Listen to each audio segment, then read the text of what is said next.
I think these are the two issues going on in the current bodybuilding scene, not just in the bodybuilding scene, even in the gym scene. The craziness about lifting heavy and heavy weight, and the second thing is usage of ergogenic aids like steroids and termine. One of the very crazy product which has been used by the people is something called as termine or RAM, a product which is actually used as a stimulant for horses. People are using it like a pre-workout. But remember that horses, when they're overstimulated, get a heart attack and die while Even running. a horse dies. Yes, but we don't want to die in the gym. Very which true. is And why many of the boys are not understanding that. Yeah, they are fools. At the same time, about Definitely. this heavy lifting, Yeah. even I understand that lifting heavy every single day is not going to help. But then there are two goals, as I said. I actually go in the gym to lift heavy. I feel that I feel alive when I use and push myself in lifting heavy and the heaviest weights. Having said that, even I understand my body can withstand doing that kind of training only a week, 2 weeks, 3 weeks. Then I go easy.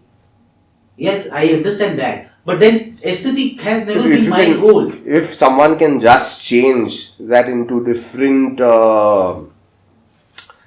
rep ranges, like a week, usually that's what I train. I can only talk from my personal experience and my experience with the people that I train is I give them a week of 6 to 8 reps.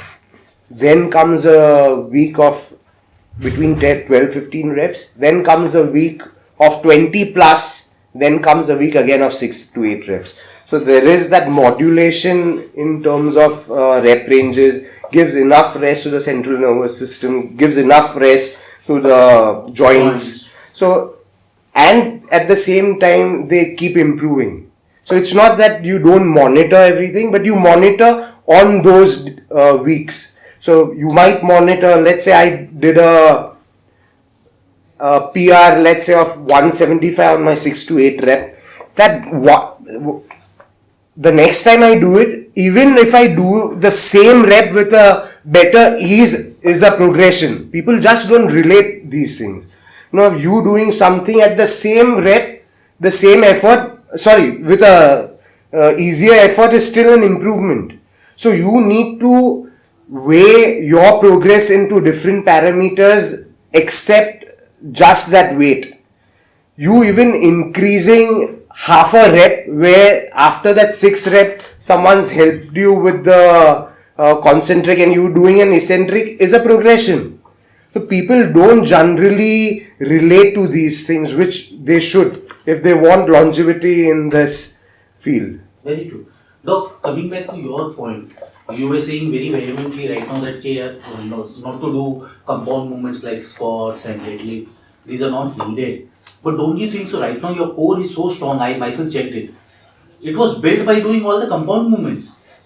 No. So my core is not really built. The compound movements that I do with weight that I will handle easily for 20 or 25 reps. That is just not by doing 2 rep maximum deadlift or trying to pull the maximum weight I can in a deadlift or going under an extreme load for a squat.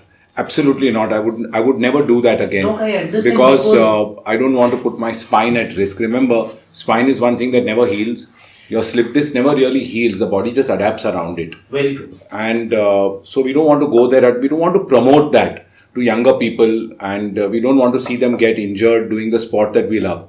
Now, the important thing to know is that if you just want to look good, you don't have to squat and deadlift. And the core that you're talking about, I built by doing leg raises, which is a most undervalued exercise.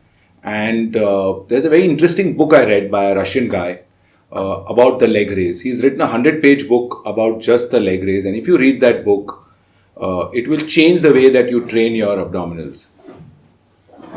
I still have the belief that doing compound movements is always going to help you build a stronger core.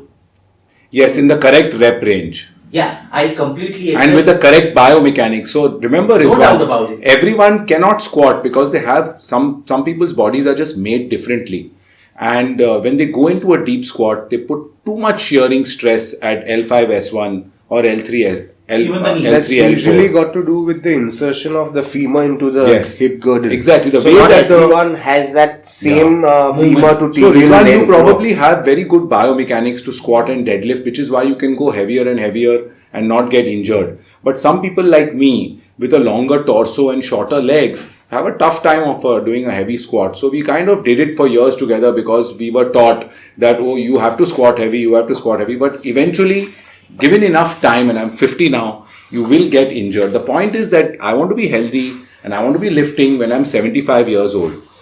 I don't want to be a injured mess going to the physiotherapist 3 times a week. So I think this is the option a person will have to take, whether he wants to live a life like Ronnie Coleman at the end of the time, or he wants to live a life of Jay Cutler. Completely. So if you see Jay Cutler's video, he comes running and he does a somersault into his swimming pool. And he tucks his knees up. Now, a person with a lower back injury will never be able to do that. He'll never be able to do that basic knee tuck that he does. Completely injury free, man. Yes, he's injury free because if you see his training videos, he's doing 30 rep leg press with only medium range. He doesn't even go to the extremes. You never see him going absolutely full range with his knee coming all the way to the chest, and he's not even locking out either. So he's exercising the muscle during the right like 40 or 50% of its range of motion. And if he's Mr. Olympia and it's good enough for him, it's good enough for you and me. That's all right for me, but then at the same time, I am always going to get inspired by the yeah buddy. When Ronnie shouts yeah buddy, that's there. I want to work out that time. Everyone relates to that at some point, but Sure. you should also We've all done that.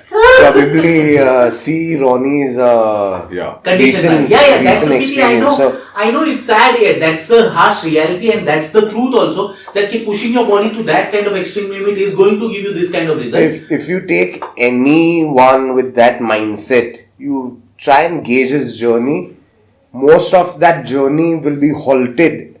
You take, there are ample examples. we can't name that. I'm not going to name Yeah, the you're not ample allowed to take that examples. name.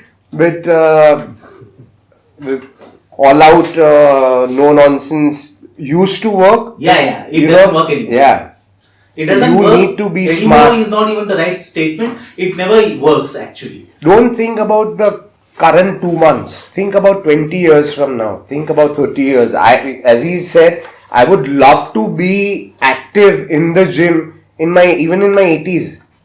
So I want to do that, and I want to scale with a level where I can reach that point rather than sitting home, visit physiotherapy centers. I just don't want to do that. It means I don't see any benefit in doing these things. Does not really mean that I don't give it my all, but what I'm trying to say is you need to gauge when to back out. You should be able to know that this is something where there could be a trade-off between that just 1 centimeter growth or a 2 month off. I don't want to go there. Happens with me all the time. One last thing that I wanted to put out was that in India, generally, I find that, especially at the amateur level, people don't understand the importance of prehab. So, exercising all the muscles around, they'll just go into the gym and start doing heavy bench presses. The trainer will be one more, and giving him heavy negatives. But how many of them actually train their rotator cuff so they don't get injured? How many of them actually stabilize their spine before doing squats and activate the supporting muscles? So we don't really do that. And it's only once you get injured and you read about it and you realize why is it that the foreign athletes get injured maybe less often than us. It's because they spend more time on doing prehab or rather than we end up doing rehab. So that's a very important thing that I think, Ivan, you should speak about.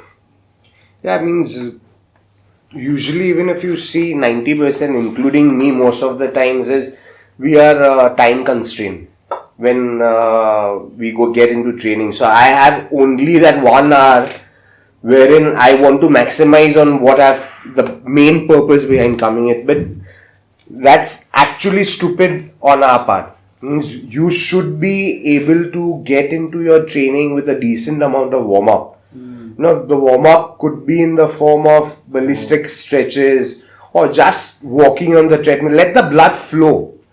Starting a little low. That's again one thing that I'm seeing off late with people, and probably happy to see that is people are generally getting into that training with a lot of warm-ups, lot of stretches, lot of rotator cuff movements, which is absolutely necessary. So we have learnt, or most of them have learnt a hard way, but this is the way getting into the future. This is the way probably someone should be scaling their workouts.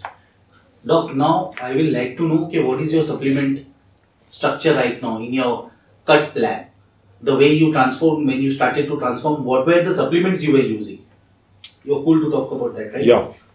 So basically, what I was And why you feel that they are important? So basically what I was using was vitamin C, because as I said earlier, vitamin C is a great antioxidant and supports your immune system. And when you're losing weight at a rapid rate and you're exercising for hours a day and you're eating less, your immune system is under stress. If you ever train very hard on less food, you will find that you're much more prone to coughs and colds and viral infections. And especially when you have a pandemic going around, it's really the wrong thing to do. So you better be supporting yourself with enough vitamin C and zinc and enough rest. And this So is you not cannot the be best sleeping. time. Yeah, it's really not the best time to take a For- chance with yeah. your immune system. And despite I'm vaccinated, I still wear a mask. I maintain social distancing, and you have to take all these precautions in today's time. You cannot be unknowing about the coronavirus, because if you get a bad attack, it may be the end for you. It's like that. So you have to be really careful today. So basically what I was doing was vitamin C, vitamin D, enough protein, which is the building blocks for your recovery. There's no point of exercising and then not taking enough protein, because your body will just break down over time. Your immune system will go down, you'll fall ill, and you won't have any gains, and you won't end up losing any fat when you're ill. So when you're ill, the day that you're ill and you have fever and you're not well, you can't train. So the idea is to slowly build up your performance, increase your training volume slowly, at the same time increase your vitamin C and increase your protein. So this is basically what I was taking. I found that when I was carb depleted, I would train much better drinking BCAAs in the gym and a pre-workout. The pre-workout typically has caffeine that kind of gives you that boost that you require. Because I'm not a big fan of drinking black coffee, it gives me acidity. So I would have the pre-workout and I would drink BCAAs. But besides that, I really didn't have anything else. Doc, what amount of mg in terms of dosage you will suggest in the current pandemic times vitamin C to be taken? He said, no, 2 grams 2 to 3 grams a day. 2 to 3 grams as a maintenance stage. as a maintenance. If you come across that, usually the biggest problem that we are facing right now is people are taking cold and cough very easy. You should be able to probably nip it in the bud, If there is even a slightest indication that I'm not feeling well, bump up the vitamin C. Don't wait for a day or two. Start your steam inhalation, start your gargling. You should be able to suppress it at its very origin. Don't let it escalate. Isn't it, Doc, that the most basic treatment which is even given in the current corona times is vitamin C, zinc, as well as multivitamin and stuff like that, rather than some allopathic medicine to cure it? As I am, clear me if I am wrong, there is no cure for it as of now.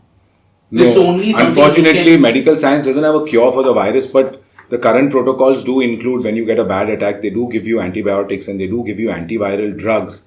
We don't know how effective the antiviral drugs really are, even though studies do show that they decrease the mortality rate when you're sick and you're in the hospital and you possibly need a ventilator.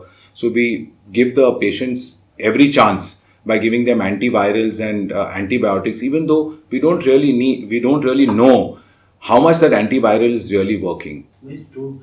But a basic thing which I may understand and I have been seeing is that a basic multivitamin, vitamin C, inhalation of steam is one of the most basic and the key most thing. Usually in America, there are naturopath doctors who are very, very well known. So they, even right now, have been treating people with IV infusions of ascorbic acid. So it's given in a larger dose than the Western medicine Vitamin C. usually accepts to believe.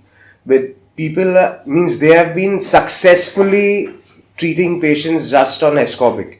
That's how powerful ascorbic is, provided you use it at the right dose. If you don't, then you can't expect the same outcome.